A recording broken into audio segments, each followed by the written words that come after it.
12절까지 보시겠습니다. 23장 30절부터 32절까지 제가 먼저 읽고 마지막 제가 같이 읽겠습니다. 아침과 저녁마다 서서 여호와께 감사하고 찬송하며 또 안식일과 초하루와 절기에 모든 번제를 여호와께 드리되 그가 명령하신 규례에 정한 수요대로 항상 여호와 앞에 드리며 다 같이요. 또 회막의 직무와 성소의 직무와 여호와의 성전에서 수정드는 것이더라. 아멘. 자, 우리 옆에 있는 분에게 한 번 더 축복합시다. 감사는 공식이 있습니다. 감사는 공식이 있습니다. 감사는 공식이 있습니다. 네. 오늘 10월의 마지막 날 생각나는 게 있습니까? 네. 예전에는 이제 거리에서 이렇게 음악이 나왔습니다. 그리고 거리에 보면은 이렇게 군데마다 음악이 나오는 집들이 있었어요.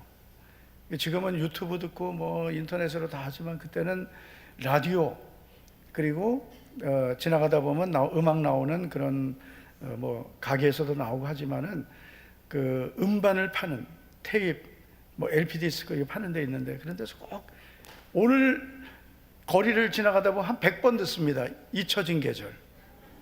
네, 잊혀진 계절을 모르시는 분이 많이 계시군요. 저는 오늘 한 번도 못 들어봤습니다. 일부러 듣지 않으면 요즘에는 뭐 라디오도 우리가 잘 안 듣고 거리에도 음악이 잘 안 나오니까 그렇습니다. 세상은 잊혀진 계절을 노래합니다.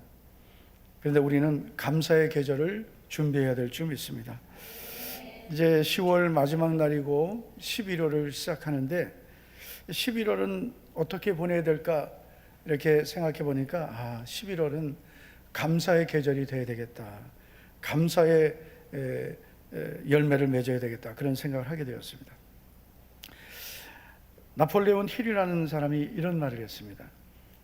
당신의 삶에 주어진 것을 감사하는 습관을 가지라. 그것이 풍요의 시작이 될 것이다. 당신의 삶에 주어진 것을 감사하는 뭘 가져라? 습관을 가지라 했습니다. 모든 것은 사실 우리가 습관대로 생각하고 습관대로 말하고 습관대로 행동합니다. 그래서 내 삶에 주어진 모든 것을 감사하는 습관을 가지면 그것이 풍요의 시작이 될 것이다 라고 했습니다. 우리가 사는 이 시대는 감사가 메말라 가고 있습니다. 환경은 풍요로워졌지만 불평은 더 많아졌습니다. 모든 생활은 편리해졌지만 감사는 오히려 줄었습니다. 사람들이 보면 감사하기보다는 SNS에 자기 자랑 많이 하죠. 문제는 하나님의 은혜로 구원받은 성도들조차도 감사를 점점 잃어버리고 있다는 거죠. 근데 우리들도 이제 11월이 이제 되고 11월은 추수감사주일 있잖아요. 추수감사주일 되면은 올해 내가 뭘 감사해야 될까? 그때 이제 많이 생각하고 우리가 평소에 항상 감사가 있어야 되는데 나도 모르게 감사를 잃어버리고 살고 있습니다. 그래서 오늘 말씀은 11월 감사의 계절을 준비하면서 우리가 감사의 공식을 좀 배우는 시간을 갖겠습니다. 여러분 역대상 23장 오늘 우리가 30절부터 읽었는데 다윗의 마지막 인생의 순간들입니다. 다윗이 살아가면서 그의 삶의 이제 마지막 순간인데 우리가 다윗이 자신의 마지막을 어떻게 사는지를 보면서 하나님이 그를 마음에 들어 하셨던 중요한 이유를 발견하게 됩니다. 여러분 우리가 구원받은 것 하나님의 은혜입니다. 하나님은 나를 있는 그대로 사랑하십니다. 아멘입니까? 그러나 우리가 하나님께서 나를 사랑하시고 오늘도 나를 기억하시는데 특별히 사랑하시고 특별히 기억하시는 사람이 되기를 축복합니다. 바로 다윗과 같은 사람이 되면 됩니다. 다윗이 가졌던 믿음을 오늘 우리가 보면서 그에게는 이런 모습이 있었구나 하나님이 그를 마음에 들어 하시고 특별히 사랑하신 이유를 우리가 알 수 있습니다. 자, 23장 우리가 1절을 보면 이렇게 시작되죠. 다윗이 나이가 많아 늙음에. 이게 다윗의 인생 마지막 순간입니다. 다윗의 나이가 많아서 늙었습니다. 그래서 아들인 솔로몬을 후계자로 세우게 되죠. 아들 솔로몬을 이스라엘의 왕으로 삼았다, 이렇게 말씀합니다. 그런데 여러분, 다윗은 자신의 인생 마지막을 어떻게 보내고 있는지를 우리가 한번 봐야 됩니다. 그의 인생은 마지막이 더 아름다웠습니다. 다윗은 성전을 직접 건축하지 못했지만 성전을 건축하는 모든 준비를 다 해줬습니다. 아들 솔로몬이 성전을 건축할 수 있는 모든 재료 그리고 설계도까지 다 준비했습니다. 그리고 정말 중요한 것은 자신의 마지막 힘을 다해서 하나님을 섬기는 일, 즉 성전을 섬기는 조직을 세우게 됩니다. 자, 우리가 역대상 23장 4절과 5절을 보면 다윗은 성전을 섬기는 레위인들을 세우게 되는데요, 4절을 보면 그 중에 3절부터 봐야 돼요. 레위 사람은 30세 이상으로 계수하니 모든 남자의 수가 38,000명인데 그랬어요. 그러니까 레위 사람의 수가 이스라엘 전체 인구 중에서 38,000명이었다는 거죠. 그래서 38,000명, 성전을 섬길 수 있는 38,000명을 대상으로 조직을 하는데, 이 중에서 24,000명은 성전의 일을 보살피게 합니다. 4절을 보면 그 중에 24,000명은 여호와의 성전의 일을 보살피는 자, 성전 안에 일을 하는 거예요. 24,000명이. 놀라지도 않네. 하나님의 성전을 보살피는 일을 24,000명, 물론 이제 교대로 하지만 24,000명이 하게 하고, 그리고 6,000명은 뭐로 세웠어요? 관원과 재판관으로 세웠습니다. 이 관원과 재판관이라는 것은 성전의 행정을 담당하고, 그리고 백성들이 분쟁이 일어나면 백성들의 분쟁을 판결하고, 헌물을 관리하고, 그리고 모든 이 성전 안에서 있게 되는 행정과 사법적인 일을 맡는 레위인들입니다. 그래서 레위 사람들 38,000명이 그냥 알아서 해라가 아니라 24,000명은 성전의 일을 보살피는 거고요. 그리고 6,000명은 관원과 재판관으로 세워져서 행정과 사법적인 일, 헌물 관리, 성도들의, 백성들의 분쟁을 담당하는 겁니다. 그리고 5절을 보면 4,000명은 문지기로 세웠습니다. 문지기만 4,000명이에요. 그 4,000명의 교대로 성전을 지키는 겁니다. 그리고 5절을 계속 보면 4,000명은 그가 여호와께 찬송을 드리기 위한 악기로 찬송하는 자들이라. 4,000명이 하나님을 찬양하는 거예요. 그러니까 여러분, 24,000명은 성전을 보살피고 6,000명은 관원과 재판관을 삼고 4,000명은 문지기, 그리고 4,000명은 하나님을 찬양하는 찬양대, 악기 다루는 자들로 세운 거예요. 그러니까 여러분, 다윗이 얼마나 하나님을 섬기는 일을 중요하게 여겼는지 알 수 있죠. 아무리 여러분 지금 교회를 크게 건축하고 그리고 교회를 섬긴다 해도 38,000명을 세워서 교회를 섬기겠습니까? 그런데 이만큼 다윗은 레위 사람들을 철저하게 세우고 그들에게 일을 다 분담해서 자기들이 할 일을 맡긴 거예요. 그래서 자기는 성전을 건축하지 못하고, 그리고 하나님이 건축하게 하시는 성전을 못 보지만 아들 솔로몬이 건축하고, 그리고 그 성전에서 하나님을 섬길 수 있는 모든 준비를 다 해놓은 겁니다. 특별히 여러분, 성전에서 하나님을 찬양하는 일을 했던 이 4,000명의 레위인들이 있는데, 이들을 보면 크게 세 파트로 나뉘어집니다. 아마 여러분들 이 시편을 보면서 다 익숙했던 이름들이에요. 첫째는 아삽. 이 아삽이라는 사람은 어떤 일을 했냐면 예배 인도자입니다. 예배를 인도하는 사람이에요. 성전 안의 예배, 그리고 감사 찬양을 선창하는 사람이에요. 그래서 이 아삽이 앞에서 먼저 감사를 찬양을 선창하면 백성들이 따라하는 거예요. 우리가 시편에 보면 절반 이상은 다윗, 그리고 보면은 뭐 솔로몬도 기록을 했고 모세도 기록을 했습니다. 그런데 많이 시편 150편 중에 많은 시편을 쓴 사람이 누구냐면 아삽이에요. 유명한 그의 시편 보면 50편, 시편 50편. 환난 날에 나를 부르라, 내가 너를 건지리니 네가 나를 영원롭게 하리라. 이게 아삽의 시입니다. 그래서 여러분 시편에 보면은 표제가 있습니다. 스마트폰만 보시는 분들은 아마 안 나올 거예요. 이 표제가 중요하거든요. 표제. 그러면 이 시는 누가 썼고 어떤 배경인지 나오는데 시편 50편 위에 보면 아삽의 시 이렇게 되어 있습니다. 아삽이란 사람이 기록한 거예요. 그리고 73편부터 83편 시편을 많이 기록했습니다. 시편은 모두 5권으로 되어 있는데 세 번째 권 시작이 73편입니다. 그 73편부터 83편까지가 전부 다 아삽의 시입니다. 너무나 유명한 시편 73편을 보면 아삽이 그런 고민을 하죠. 하나님은 정말 공의의 하나님이신데 나는 하나님에 대해서 의심했다는 거죠.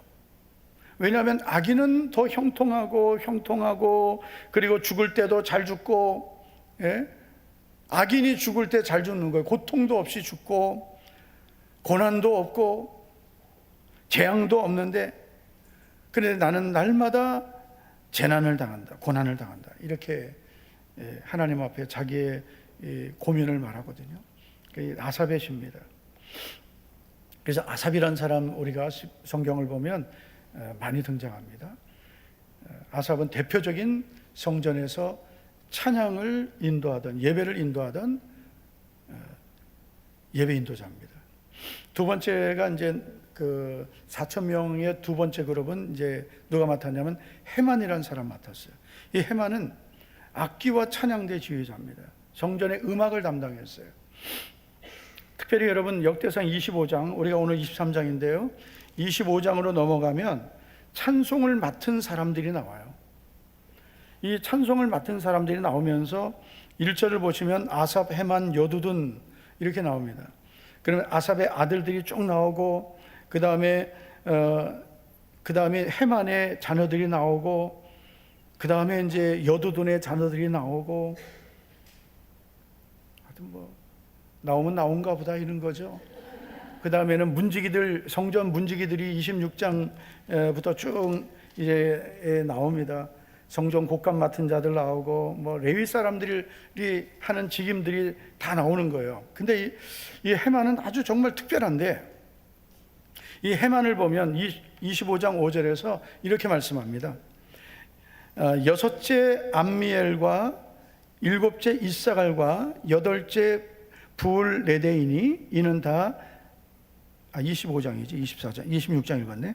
자, 25장 5절 이는 다 헤만의 아들들이니 나팔을 부는 자들이며 헤만은 하나님의 말씀을 가진 왕의 선견자라. 하나님이 헤만에게 14아들과 3딸을 주셨더라. 그 헤만이라는 사람이 성전의 음악을 담당을 했어요. 악기와 찬양대를 지휘를 했습니다. 그런데 그 자녀들이 보면 아들들은 다 나팔 부는 자들, 이 찬양대 악기 담당자예요. 딸들도 역시 이 악기를 다뤘습니다. 6절을 보면 이들이 다 그들의 아버지의 지휘 아래 재금과 비파와 수금을 잡아 여호와의 전에서 노래하며 하나님의 전을 섬겼다. 그래서 이 헤만이 이 성전의 음악을 담당했고 악기와 찬양대를 지휘했던 사람이에요. 특별히 이 헤만은 단순한 음악가가 아니라 하나님의 말씀을 가진 왕의 선견자다. 그래서 교회의 음악은 그냥 노래만 잘하고 음악만 잘해서 되는 게 아니고 이 헤만처럼 하나님의 말씀을 가져야 되는 거예요. 지금 한국교회에 정말 심각한 위기가 뭐냐면요, 교회 음악이 걸러지지 않고 다 그냥 들어오는 거예요. 걸러지지 않고 그냥 외국에서 유행하는 노래다 그러면은 가사만 번역해서 들어오고, 가사도 사실 여러분 찬양들 중에 들으면 내가 지금 무슨 찬양을 하는 거지? 이런 게 많습니다. 그냥 멜로디에 그냥 젖어들고 그 분위기에 젖어드는 찬양들이 많습니다. 그 감성만 자극하는 거죠. 찬양에서 정말 중요한 것은 가사거든요. 어떤 고백이 있느냐, 어떤 내용을 하나님께 찬양하느냐 중요한데, 가사들이 보면 하나님을 향한 찬양이 아닌 내용들이 너무 많아요. 물론 이제 성도들이 서로 위로해주고 격려해주는 그런 것도 찬양으로 할 수는 있습니다. 그렇지만 예배에 사용되는 찬양은 다른 거예요.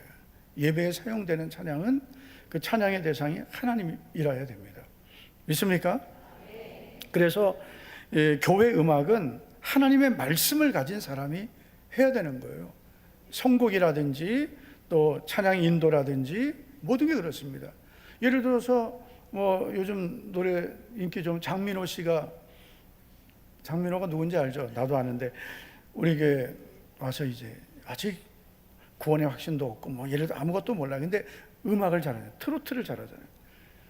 그러면 뭐 노래 잘하니까 찬양 인도시키고 교회 음악 맡기고 그럴 수 없는 거예요. 예전에 보면은 이제 지금은 그렇게 안 하지만은 인기 연예인들이 예수님 믿으면 무조건 교회에서 불러다가 찬양시키고 그리고 뭐 간증시키고 그랬어요. 그러다 어느 날 보면은 또 믿음 떠나고, 교회 와서 이제 물론 우리가 전도 집회 같은 걸 한다 봐요. 그러면은 전도 집회를 할 때 그 전도받아서 초청해 오신 분들이 이제 예수님 안 믿는 분들이니까, 이번에 우리 교회에 어느 누구 연예인이 온다 그러면은 그 연예인이 와서 찬양도 하고 자기 히트곡도 노래하고 그렇습니다. 저는 그게 사실 바람직하진 않다라고 생각해요. 바람직하지 않다. 교회 와서 이렇게 세상 노래 부르고 그리고 찬양도 하고 그냥 전도 집회로만 한다면은 의미가 있어요. 근데 예배 시간에 그렇게 하는 것은 바람직하지 않다. 그 예배와 집회를 좀 구분을 해야 될 필요가 있습니다. 이게 구분이 안 되면 우리들도 모르게 그냥 젖어 들어가는 거예요. 나도 모르게 이게 도대체 하나님을 향한 예배인지 그냥 뭐 이게 그냥 뭐 세상 잔치인지 이게 구분이 안 되는 거예요. 그래서 교회 음악, 예배 음악은 해만과 같은 사람, 하나님의 말씀을 가진 이 왕의 선견자, 선지자라는 거거든요. 하나님의 말씀을 가져야 된다. 그래야 하나님을 찬양하는 그 찬양을 섬길 수 있습니다. 해만이 기록한 시편은 이제 시편 이제 88편인데요. 그래서 시편 88편은 이런 내용입니다. 제가 좀 읽어드릴게요.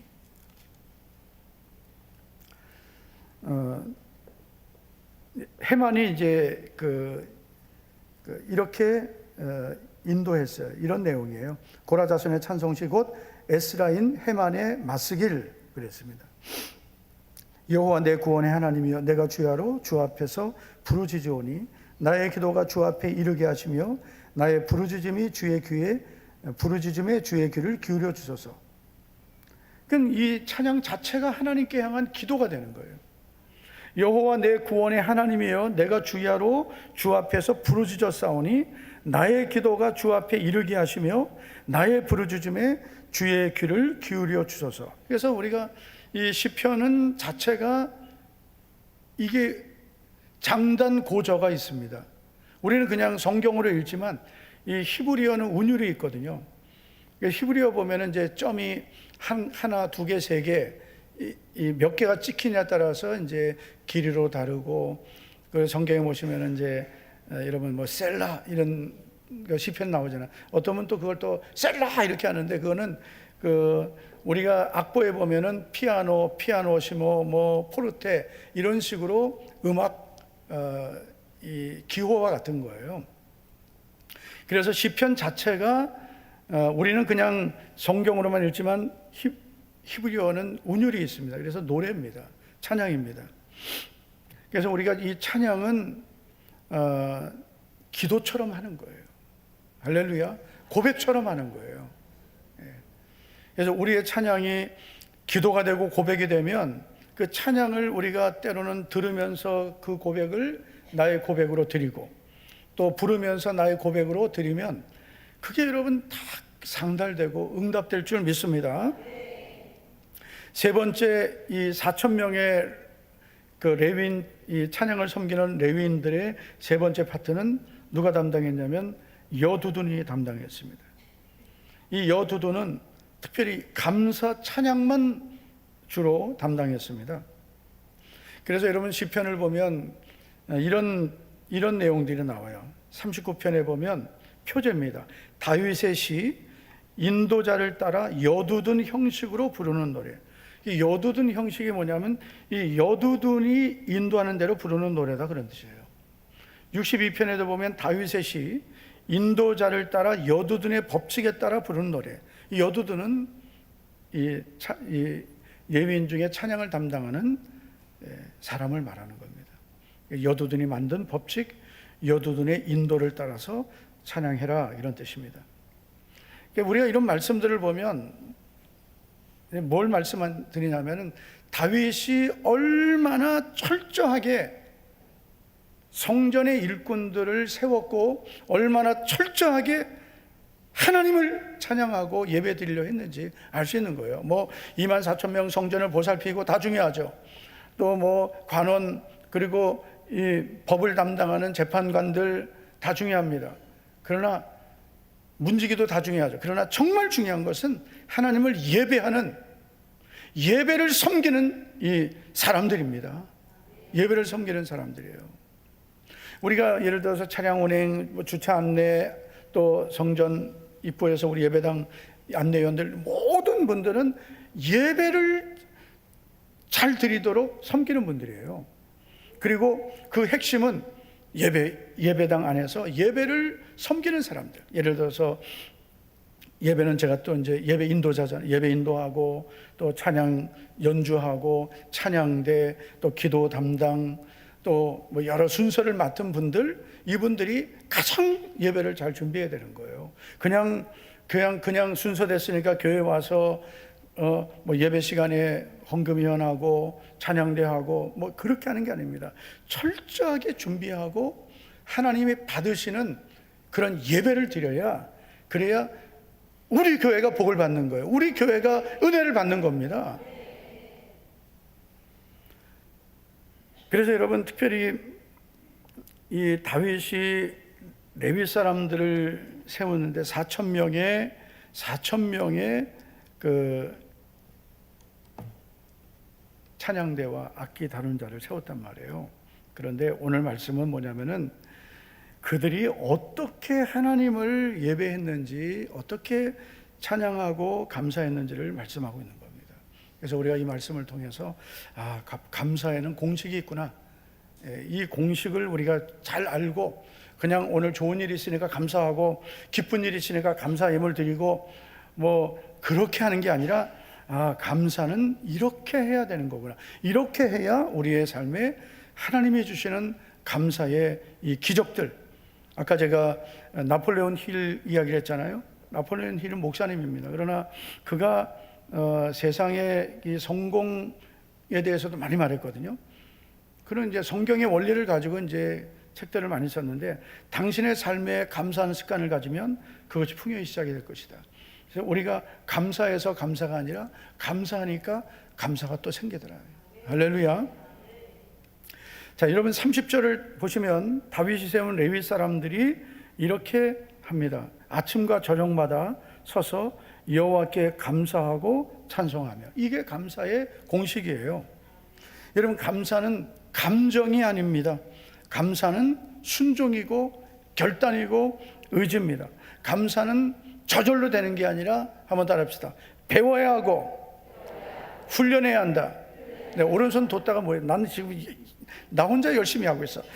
감사는 배워야 하고 훈련해야 합니다. 네. 옆 사람에게 감사는 배워야 하고 때리지 마시고 훈련해야 합니다. 감사는 배워야 하고 훈련해야 합니다.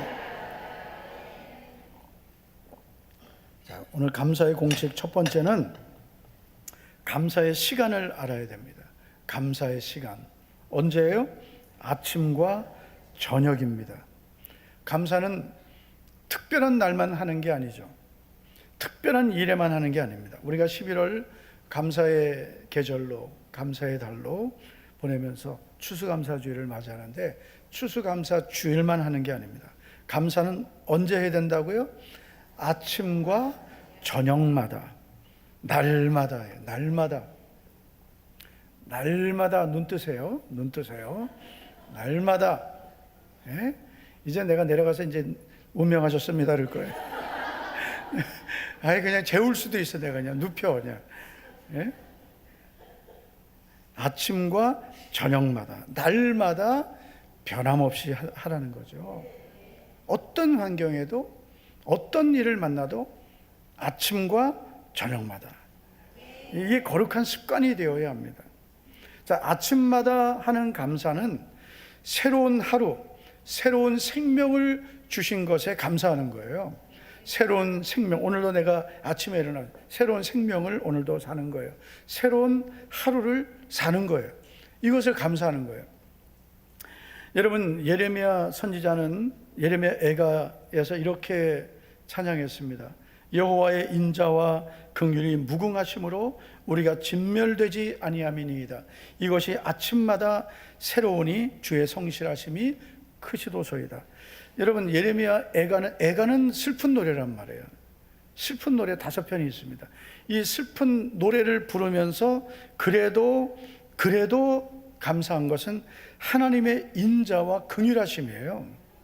하나님의 백성들이 하나님을 떠나고 이렇게 하나님을 진노하시게 했지만 그래도 여호와의 인자와 긍휼이 무한하다고 했어요. 그리고 이것이 있기 때문에 우리가 완전히 진멸되지 않습니다. 그러면서 여호와의 인자와 긍휼이 아침마다 새롭다 그랬어요. 날마다예요. 여러분, 우리는 어떻게 사는 거냐면 날마다 하나님의 인자하심과 긍휼이 여겨주심으로 하루하루 사는 거예요. 그렇게 사는 거예요. 이번에 갈 때는 그래도 아직 그래도 여름이었는데 여름 끄트머리 가을 지금 오니까 완전히 계절이 바뀌어 버렸어요. 이번에 가서 이제 전라도에서 오신 목사님, 우리 동기 목사님인데 그분이 이렇게 계단을 내려오다가 발을 헛디뎠어요.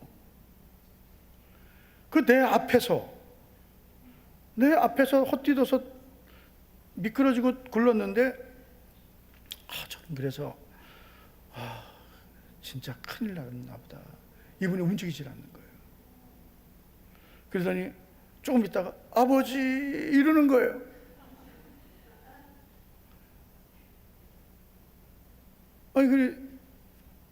아니 그러면 이렇게 굴러서 떨어졌는데 얼굴로 떨어졌거든요. 이렇게 이쪽으로 떨어졌는데 엎드려 있는 거예요. 근데 그 얼굴도 안 보이죠. 엎드려 있죠. 그래가지고 근데 좀 아버지 그러니까 살았구나. 그래서 병원에 가서 그 MRI 다 찍고 했는데 아무 이상이 없어요. 내가 올 때까지 볼 때마다 의사님 괜찮습니까? 괜찮대요. 괜찮죠. 오는 날까지 괜찮대요. 다행히 괜찮았는데 제가 이런 생각이 들었어요. 참 계단 하나 이게 잘못 뛰었는데 계단 하나 잘못 뛰어서 난간도 없어요. 요만큼 한 5개 계단. 여기서 미끄러지면서 이렇게 떨어졌어요. 그 계단 강당보다 조금 높은 데에서 떨어진 거예요. 그런데 사람이 잘못될 수도 있구나. 이렇게 이런 계단 걸을 때마다 하나님, 계단 내려올 때마다 하나님 감사합니다. 안 미끄러지고 잘 내려와서. 예? 안 미끄러지고 잘 내려오는 게 감사한 거예요. 예? 계단 하나 잘못 내려와 가지고 여러분 병원에 가서 물어보세요. 혹시 계단에서 넘어져서 오신 분 분명히 있을 거예요. 우리는 여러분 아침마다 새롭게 부어주시는 인자하심과 긍휼히 여겨주심으로 사는 거예요. 내가 오늘 하루를 사는 것도 하나님의 은혜로 사는 겁니다. 그래서 오늘 아침에 일어나면 우리가 하나님 아버지 오늘도 새로운 생명을 주시고 새로운 하루를 주신 것을 감사합니다. 가장 좋은 게 이제 새벽을 깨우는 거예요. 왜냐하면 하루의 시작이니까. 하루의 시작, 만물이 움직이기 전, 사람들 만나기 전, 세상 일 하기 전, 육신의 일을 하기 전 먼저 하나님 앞에 나와서 감사함으로 예배하는 것, 그거보다 더 좋은 것이 없습니다. 저녁마다 감사라는 것은 오늘 하루를 지켜주신 은혜에 감사하는 거예요. 시편 92편 1절 다 같이 한번 읽어보시겠습니다. 시작. 지존자여 시편금과 비파와 수금으로 여호와께 2절 1절이 거기가 끝이에요? 2절은 내가 읽어드려야 되겠구나. 2절을 보면 주의 인자하심을 알리며 밤마다 주의 성실하심을 베풀미 좋으니이다. 그래서 여러분 시편 저자는 이렇게 노래했어요. 아침마다 주의 인자하심을 알리며 밤마다 주의 성실하심을 베풀미 좋으니이다. 이 찬양도 있어요. 아침에 주의 인자하심을 나 혼자 부르네. 밤마다 주의 성실하심을 베풀미 좋으나이다. 아침에 주의 인자하심을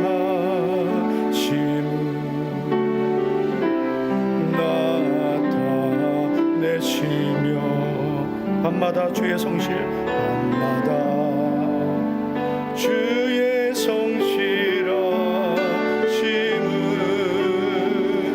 베풀미 좋으나이다. 여호와께 감사하며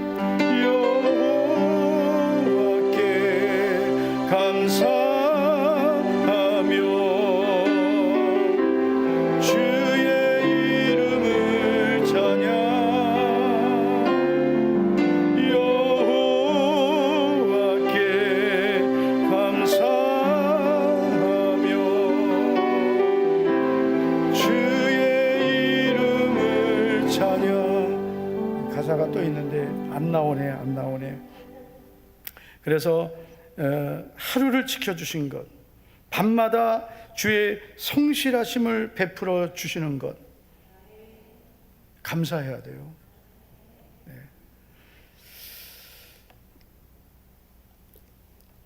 조지 허버트라는 사람이 이런 말을 했습니다.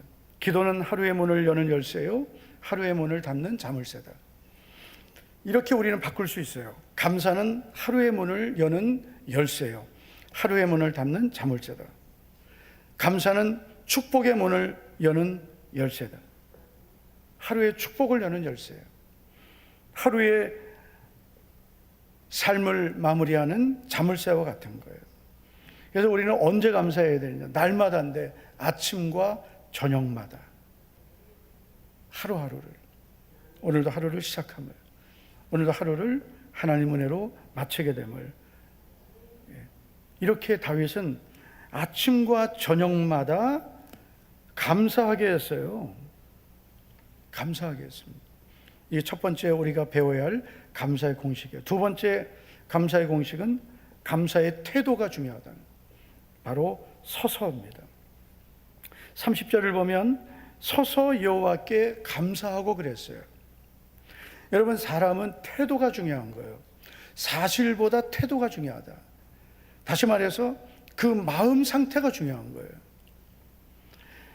여러분, 사람은 사람을 대하는 태도를 보면 그 사람의 마음을 알 수 있는 것입니다. 하나님을 향한 것도 마찬가지예요. 하나님을 어떻게 대하느냐를 보면 그 사람의 마음을 알 수 있는 거예요. 하나님을 대하는 태도가 그 사람이 가진 하나님을 향한 마음입니다. 나는 뭐 마음은 그래도 겉으로는 안 그래도 마음은 나는 이렇다. 아니요, 그렇게 하면 안 돼요. 나는 겉으로는 이렇게 해도 내 속마음은 정말 주님을 사랑한다. 그렇게 하면 안 돼요. 우리의 마음에 이 어떤 있는 것을 보이는 태도로 잘 나타내야 돼요. 하나님은 중심을 보시는데 뭐 아무러면 어때? 아닙니다. 여러분, 우리의 겉모습은 마음의 자세를 보이는 거예요. 중요한 겁니다. 하나님은 중심을 보신다는 것은 겉모습보다 우리의 중심이 더 중요하다는 것이지, 겉모습은 아무 필요 없다는 게 아니에요.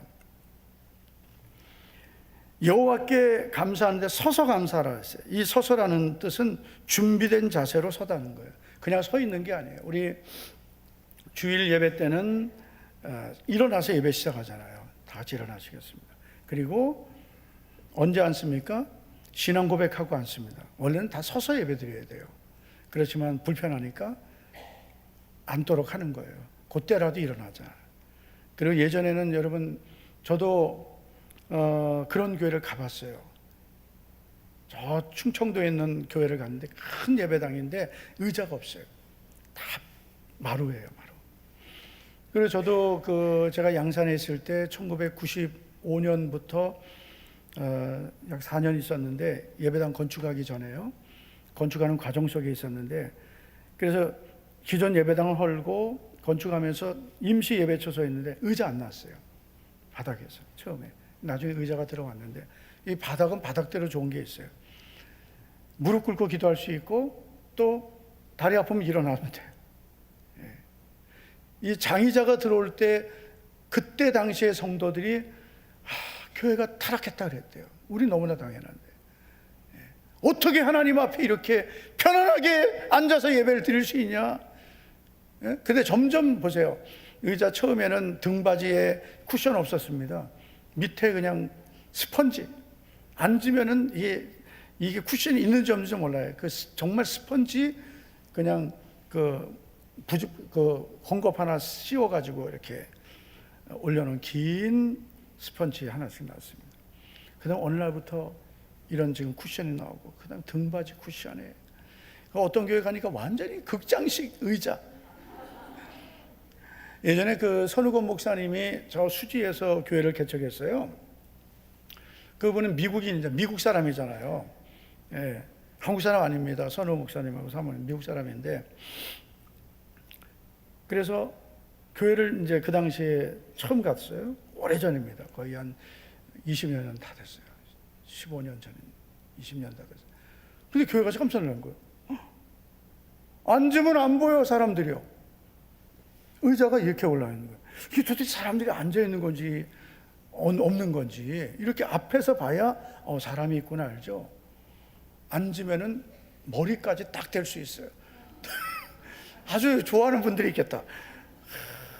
머리까지 다. 그리고 앞사람, 이게 상가였거든요. 그러니까 앞사람 의자에 거의 안 보이는 거예요. 좋아하는 분들도 있을 수 있는데, 너무 편한 거예요. 이게 도대체 예배가, 또 교회가, 물론 성도들도 편해야 되죠. 편한 것이 필요할 수도 있습니다. 일부러 불편한 걸 찾을 일은 없지만은, 하나님께 예배 드리는 것, 어떻게 예배 드려야 하나님이 받으시고, 어떻게 예배 드려야 예배 드리는 성도들도 은혜를 받을 수 있고 하나님 주시는 복을 받을 수 있는지가 중요한데, 성도들이 편하게만 해주니까 와서 예배를 드리는 게 아니라 털퍼덕 앉아가지고 너무 편한 거예요. 저도 앉으니까 너무 편해요. 근데 그게 과연 예배자의 자세가 되겠냐 이거죠.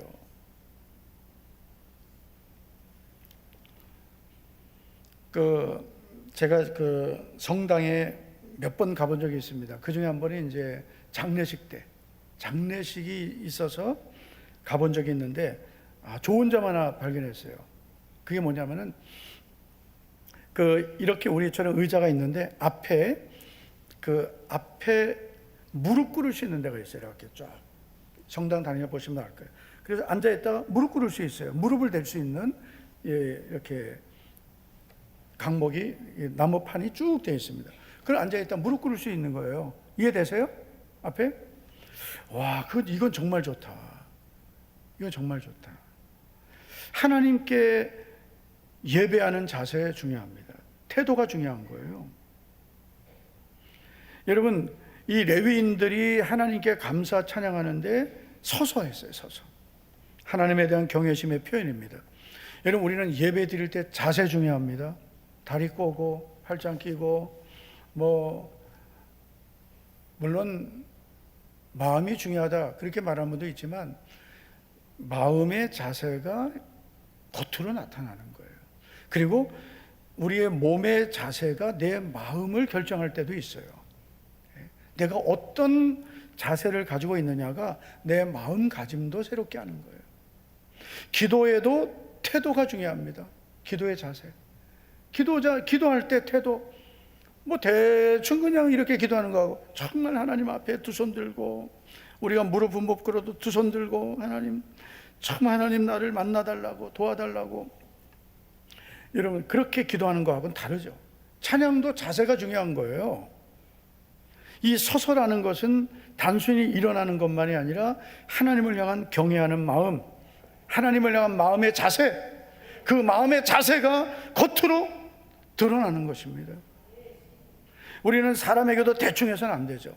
사람이 사람을 대할 때도 그 마음의 진실을 담아서 대해야 됩니다.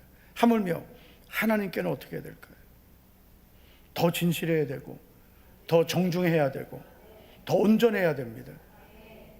하나님께 대충 하는 사람 치고 은혜 받는 사람이 있을까요? 복을 받는 사람이 있을까요? 하나님께 대충 예배드리고 하나님께 대충 기도하고 하나님께 대충 헌신하고 대충 순종하고 대충 그냥 대충 가까이 가고 대충 하고 그리고 은혜 받고 복 받는 사람이 있어요? 뭐든지 하나님께 마음을 다하고 뜻을 다하고 힘을 다하고 레위인들이 서서 하나님께 감사 찬양했듯이 하나님 내 마음을 다 기도의 자세가 딱 돼 있어가지고 남들이 어떻게 기도하든 나는 내 마음을 다해서 하나님께 기도하고 무엇이든지 태도가 중요한 거예요. 자세가 중요한 거예요. 평생 교회 다니면서 하나님 앞에 한 번도 진실한 마음을 표현하지 못하고 남들 눈치 보고 남들 하는 대로나 따라하고 여러분 그렇게 신앙생활하면 항상 나는 남들 뒤에 있는 사람 되는 거예요. 남들이 어떻게 하든 하나님을 사랑하는 마음, 그 내 중심을 표현하는 것이 그게 우리의 자세가 될 수 있는 거예요. 서서 감사하는 것도 될 수 있고 무릎 꿇고 감사하는 것이 될 수도 있고 어떤 모습이든지 감사에는 태도가 중요하다. 이 공식이에요. 그래서 여러분 전화 받을 때도요. 저도 이렇게 누워있다 전화 받을 때 있잖아요. 그러면은 누구든지 일어나서 받아야 돼요. 안 보여도 아주 정말 편한 사람 같으면 친구나 그런 경우는 그럴 수 있지만은 그러나 상대방을 존중하는 게 뭐냐면은 누워서 전화 받는 게 아니라 일어나서 전화 받는 거예요. 안 보여도. 그렇잖아요. 우리가 안 보인다고 내가 누워서 이렇게 여보세요? 이렇게 전화 받는 거하고 보이지 않지만 그 사람을 존중하는 마음으로 일어나서 전화 받는 거는 대화의 내용이 달라지는 거예요. 다른 겁니다. 뭐든지 그런 거예요. 우리가 교회에서도 성도들을 만날 때도 서로에 대한 태도가 참 중요한 거예요. 정말 중요한 겁니다. 하나님을 향한 우리의 태도 중요합니다. 똑같은 예배를 드리고 똑같은 감사를 해도 어떤 태도이냐가 중요한 거예요. 여러분 우리의 감사의 태도가 더 하나님께 진실하고 온전하고 경외심이 표현되기를 축복합니다. 세 번째 감사의 공식 세 번째는 감사의 대상을 바로 알아야 된다. 바로 오직 하나님. 30절을 보시면 여호와께 감사하고 찬송하며 여러분 다윗은 여호와께 감사하고 찬송하며라고 했어요. 하나님께 감사하고 찬송하게 했습니다. 다윗의 감사의 이유는 누구예요? 조건이 아니라 하나님이셨어요. 예를 들어서 하나님 이번 달에 돈이 많이 들어오게 해주셔서 감사합니다. 물론 그것도 감사하죠. 그러나 감사한 이유가 내가 부자가 되고 성공하고 잘 돼서 그래서 감사하는 게 아니라 하나님 때문에 감사합니다. 시편 18편은 다윗이 사울에게 쫓겨 다닐 때 기록한 시편입니다. 자, 그런데 여러분, 다윗이 시편 18편 2절에서 이렇게 고백합니다. 같이 한번 읽어보시죠. 시작. 여호와는 나의 반석이시요 나의 요새시요 나를 건지시는 이시요 나의 하나님이시요. 여러분, 다윗이 고난을 겪으면서 시편 18편을 기록했습니다. 이 시편 18편을 기록하면서 그가 가졌던 고백은 뭐예요? 하나님은 나의 하나님이십니다. 할렐루야. 하나님은 나의 하나님이십니다. 이 고백이에요. 자, 31편을 한번 볼게요, 여러분. 31편 앞에 보시고 11절부터 13절을 보시면 시작. 내가 모든 대적들 때문에 욕을 당하고 놀라고 길에서 보는 자가 나를 피하였나이다. 내가 잊어버린 바 됨이 죽은 자를 마음에 두지 아니함 같고 깨진 그릇 같으니이다. 13절 시작. 내가 무리의 비방을 들었으므로 사방이 두려움으로 감사했나이다. 그들이 나를 치려고 함께 의논할 때 내 생명을 빼앗기로 꾀하였나이다. 아멘. 자, 무슨 내용인지 너무 빨랐어요? 네. 자, 보세요. 대적들 때문에 욕을 당합니다. 11절. 모든 대적들 때문에 욕을 당하고 내 이웃에게 시민, 이웃은 누구예요? 가까운 사람들, 친구가 놀라고 길에서 보는 자가 나를 피해. 내가 정말 믿었던 사람들에게 내가 고난을 당한다는 거예요. 12절을 보면 잊어버린 자 같이 돼. 마치 죽은 자를 잊어버리듯이 나는 잊혀진 자가 되었고 깨진 그릇과 같이 되었다. 무리의 비방 때문에 사방이 두렵다고 했습니다. 그런데 여러분, 이 다윗이 이 고백 후에 바로 이어서 14절에서 이렇게 고백하죠. 여호와여, 그러하여도 나는 주께 의지하고 말하기를, 다 같이 시작. 주는 내 하나님이시라 하였나이다. 이게 바로 다윗의 믿음이에요. 그러하여도 나는 주님만 의지하고 이렇게 고백한다는 거예요. 주는 내 하나님이십니다. 엘로하이라는 거예요. 나의 하나님, 주님은 나의 하나님이십니다. 내가 비록 이런 환경을 만나고 이런 어려움을 겪고 있지만 하나님은 나의 하나님이십니다. 하나님, 그분을 찬양하고 그 하나님께 감사했어요.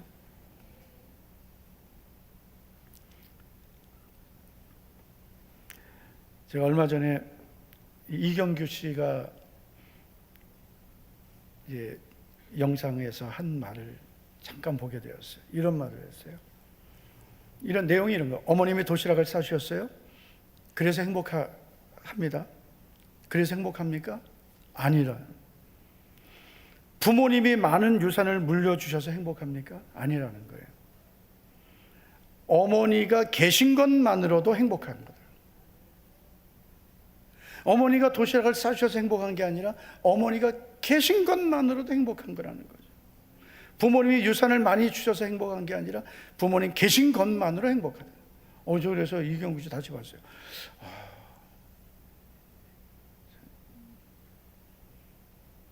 우리가 만약에 하나님 은혜를 받고도 좋은 일이 있어야 감사하고 힘들면은 나는 뭐 이렇게 힘들게 살아야 되나 이러면은 우리는 주님을 바라보는 게 아니라 주님의 손에 있는 것만 보는 거죠. 진정한 감사는 하나님이 나의 하나님이신 걸 감사하는 거예요. 시편 136편의 저자는 이렇게 고백합니다. 여호와께 감사하라. 그는 선하시며 그 인자하심이 영원하미로다. 그래서 이 감사를 26절까지 반복해요. 원문에 보면 이 히브리어 알파벳 26자를 시작으로 감사하는 거예요. 우리 한글 성경에는 안 드러나지만 그래서 모든 것을 감사하는 거예요. 2절을 보면 하나님께 감사하라. 3절에 주께 감사하라. 4절을 보면 홀로 큰 귀한 일을 행하신 이에게 감사하라. 하늘을 지으신 이에게 감사하라. 땅에 물을 펴신 이에게 감사하라. 큰 빛들을 지으신 이에게 감사하라. 해로 낮을 주관하신 하게 하신 이에게 감사하라. 계속 감사의 대상이 하나님을 주목하게 하는 거예요. 하나님께 감사하라. 주께 감사하라. 하나님께 감사하라. 주님께 감사하라. 감사의 대상 하나님이심을 계속 선포하는 거예요. 할렐루야. 오늘 여러분, 우리가 공식을 잘 배워야, 그래야 우리의 믿음의 삶에 하나님이 주시는 정답을 쓸 수 있는 거예요. 그렇지 않고 그냥 내 기분대로 오늘 좋은 일 많아서 할렐루야 감사. 10월달 너무 감사했어. 11월달 또 힘들면 11월달은 망이야. 힘들었어. 그러면 11월달은 감사. 아닙니다. 아침과 저녁마다 하나님을 경외하는 마음으로 오직 그분께, 그 하나님께, 나를 구원하신 나의 하나님께 변함없이 날마다, 아침마다, 밤마다 겸손하게 경외하는 마음으로, 아멘 좀 크게 합시다. 겸손하게 경외하는 마음으로 정말 주님이 주신 은혜를 무엇으로 보답할 것, 이런 마음으로 감사하는 겁니다. 네. 자, 오늘 감사의 공식 3가지 배웠습니다. 11월 한 달 동안은 우리가 그냥 감사는 배우는 거고 훈련하는 거라 했어요. 아침에 일어나면 새 생명 주시고 새로운 하루 주신 것 감사. 밤에는 오늘 하루도 인자와 긍휼하심, 성실하심으로 나를 살게 하신 것 감사. 그리고 감사는 태도가 중요한 거예요. 태도, 자세가 중요한 거예요. 겸손하게 하나님을 경외하는 마음으로 감사. 조건이 아니라 나의 하나님이신 것 때문에 감사. 하나님이 나의 하나님, 나의 구원의 하나님, 예수님이 나의 구주가 되신 것 감사. 이 사람이 진정한 감사를 배운 사람입니다. 이렇게 감사할 때 당신의 삶을 감사로 채우라. 그러면 그것이 풍요의 시작이 될 것이다. 지금까지 아무리 힘들었어도 감사하면서 11월 한 달 동안 감사의 공식을 잊지 말고 감사의 답을 잘 쓰시기를 축원합니다. 전능하신 하나님 아버지, 다 같이 한번 일어나시겠습니다. 오늘도 이 밤에 우리를 불러주심을 감사를 드립니다. 전능하신 하나님 아버지, 우리의 모든 삶에 주님이 주시는 진정한 은혜와 복이 넘쳐나기 원합니다. 하나님 아버지, 가장 부족하고 허물 많은 우리들을 사랑하시고 택하여 구원하셔서 하나님의 자녀 되게 하시고 오늘도 이 밤에 주의 전에 불러주신 것 감사를 드립니다. 나의 힘이 되신 여호와여, 내가 주님을 사랑합니다. 나의 반석이시며 요새시며 나를 건져주시는 좋으신 하나님, 오늘 이 밤에도 하나님이 나의 하나님이신 것을 감사하며 고백하며 찬양하고 기도할 때 주님께서 오늘도 기적의 은혜, 응답의 은혜를 주실 줄 믿습니다. 예수님 이름으로 감사하며 기도하옵나이다. 아멘 아멘. 나의 힘이 되신 여호와여, 내가 주님을 사랑합니다. 찬양합니다.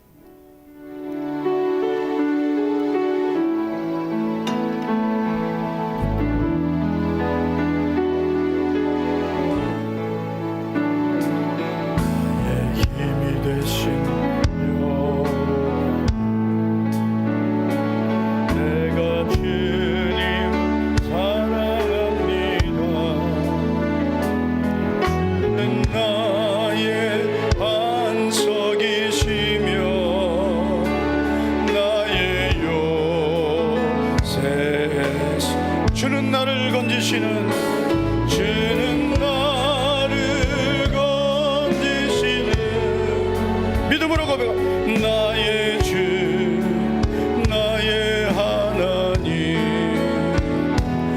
나의 피할 바위시요, 나의 방 되시라. 나의 하나님,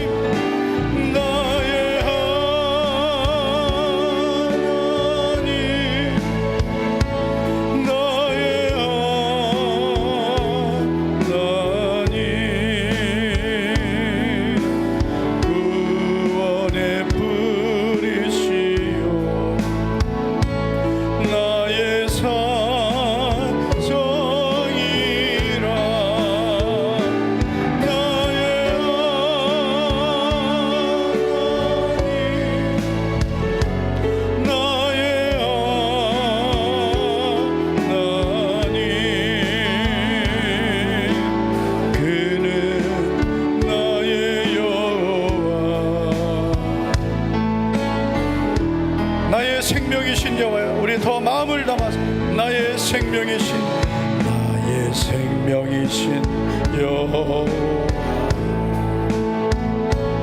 내가 주님을 찬양합니다. 주는 나의 사랑이시며 나의 의지시라. 주는 나를 이끄시어 주의 길 인도하시며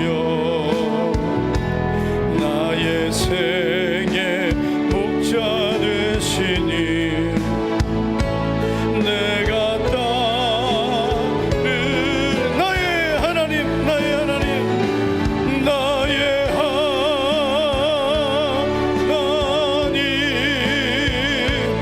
나의 하나님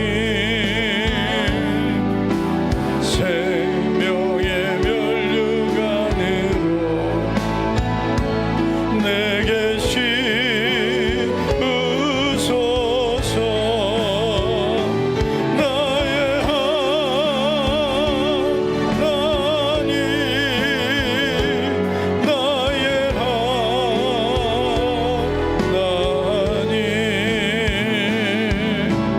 그는 나의 여호와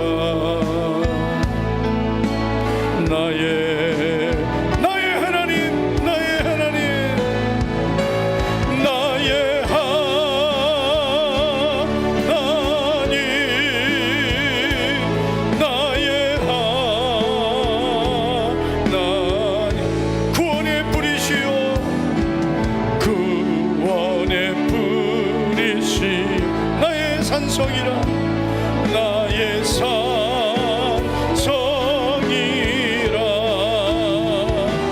나의 하나님 나의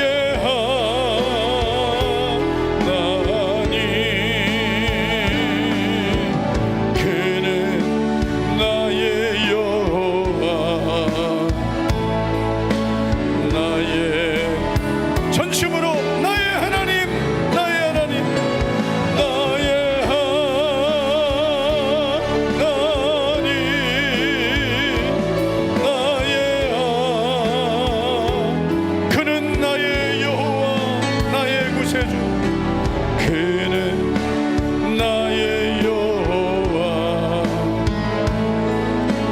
나의